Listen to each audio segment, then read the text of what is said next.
下今晚偷走，我下木个的。你好人点，我些那用好食，个做啦罗的。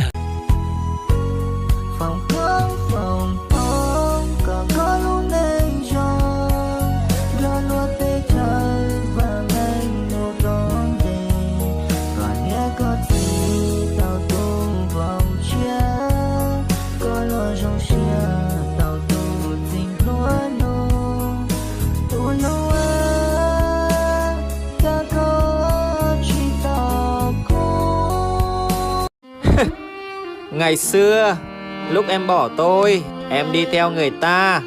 Em nói với tôi rằng cái loại đến 1 đồng bạc lẻ ở trong ví cũng không có như tôi thì ai mà yêu. Bây giờ tôi có hẳn 1 đồng bạc chẵn rồi này. Em đã cảm thấy hối hận chưa? Đã hối hận chưa?